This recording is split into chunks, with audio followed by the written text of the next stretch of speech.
couldn't have ran away. I could have drowned in a river. I was only 8 years old. Then they scrubbed us down with disinfectant like we were diseased animals.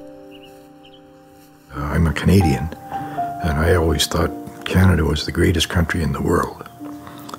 And I'm ashamed to say I'm Canadian.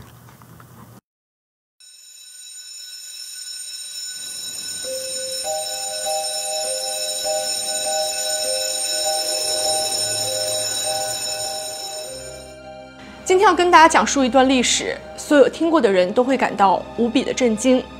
这是加拿大历史上一段最黑暗、最难以启齿的历史，暴力、性侵、种族灭绝，所有这些泯灭人性的词语都体现在了这段历史当中。今天我们来对话这段历史的幸存者。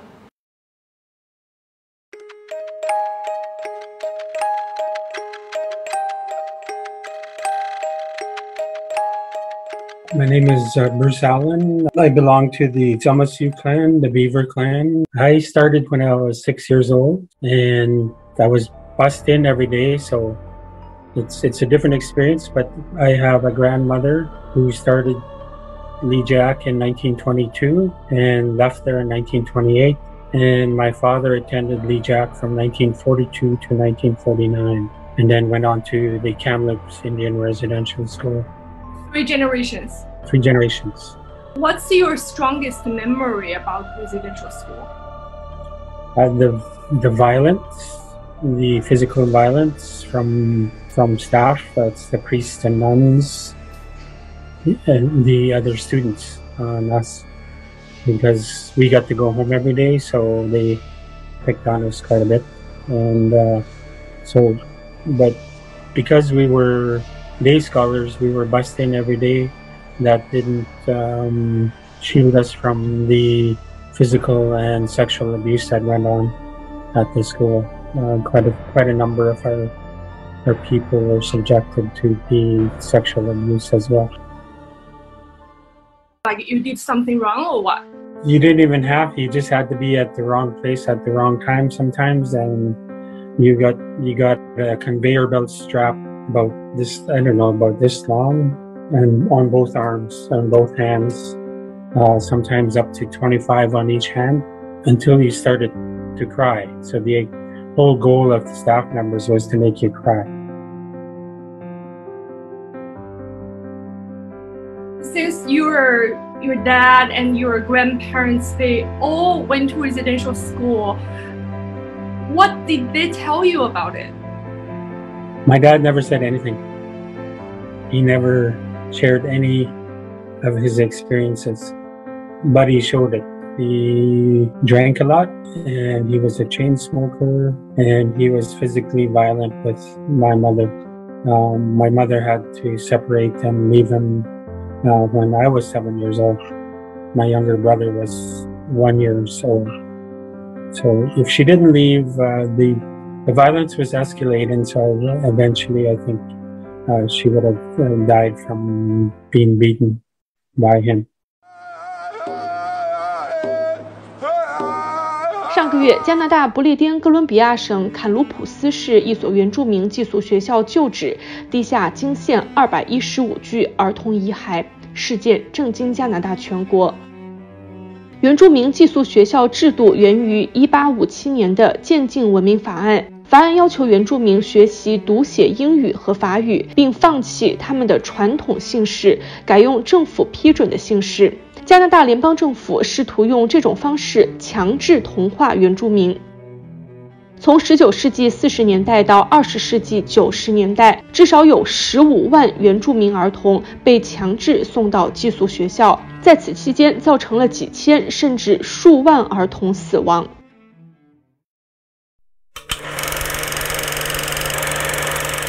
Is that just the tip of the iceberg? Yes, very much so. At the school I went to, survivors speak of shoebox babies. Those were children that were born from the nuns and also the very young girls that were at the school from the priests. And the shame of it, they took the babies, and whether they were dead or alive, they would put them in a shoebox and bury them out on the school ground. So, these are some of the stories that went on. Children being killed. It's really unbelievable. When you say Canada should be held accountable, specifically, who should be held accountable?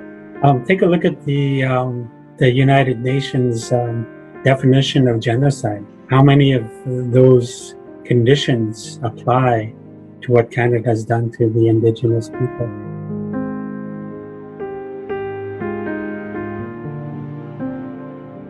If, by the standards of the definition of genocide, the entire country, no matter who's in government, should be held accountable for those acts, because they were privy to that information all the way up until the time that they took power. And I think it really does go all the way up to not just the churches, but having the British Crown held accountable for exactly, because they are the ones that actually are responsible and delegated that authority to the Canadian government. 比起原住民寄宿学校的残忍行径，更令人震惊的是，这样的丑陋行为在加拿大持续了超过1个世纪，直到1996年，最后一批原住民学校才关闭。Why things like this in Canada can exist and last for more than a century? Good question. It's not only something that we also wonder ourselves, but when you look at our Canadian history, it began almost immediately as colonizers started setting foot on this land. How about you, Bruce? Well, if you look at the history, we have what's called an Indian Act, and that was created in 1876 and today. And that Indian Act is a racist piece of legislation based on our genocide. They wanted to get rid of us. And they had the policies to create residential schools through that. Right? Yeah, it's in the history. These are the hard truths we must confront as a society. Today, I humbly stand before you to offer a long overdue apology. That this burden is one that you no longer have to carry alone. 加拿大总理特鲁多曾经多次因为这段让加拿大最不堪的历史向原住民道歉，但无论是特鲁多声泪俱下的道歉，还是加拿大政府真金白银的赔偿，都没有得到原住民的原谅。Actions speak louder than words. Words are very different than what they're trying to put out there. In my entire life, I've seen so many broken promises. Canada won't give out of the goodness of their heart. Monies that the government is forced to pay is through the courts on many occasions, and we're successful. It's because of that the Canadian government does pay some sort of compensation, but they don't do it out of the goodness of their heart. And knowing that every single time an Indigenous person brings up a court case, Canada will spend millions upon millions upon millions, if not more than what they pay out, fighting those court cases every step of the way.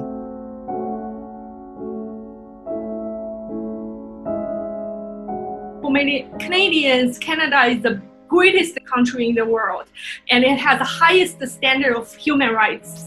But now, after I heard this story, do you think the Canadian government is hypocritic? They've always been so. We've always known that as Indigenous people, and I think they just hide it well. They really hide it well. As Indigenous people, we always say, let's fix our own backyard before we start going out and trying to help others. Because until they fix those relationships with the local First Nations people in every single province, I think the world is going to look at Canada slightly different. 在采访中，我问幸存者是否认为这段历史可能达到一个最终的和解。他们认为有希望，但是这是一个漫长的过程，而且现在可能为时已晚。在加拿大的中小学历史课本中，关于这段长达1个世纪的原住民战争只有不到3页，但是关于第2次世界大战的内容有近300页。真相就这样被隐藏起来，直到一座又一座的无名墓被发现。而不仅是在加拿大，在美国，原住民被迫上寄宿学校的传统也有超过150年的历史，而遇难的儿童人数可能超过4万人。美国的内政部在上个月宣布，将会对这段黑暗历史展开调查，但最终的报告要到明年的4月1号才会出炉。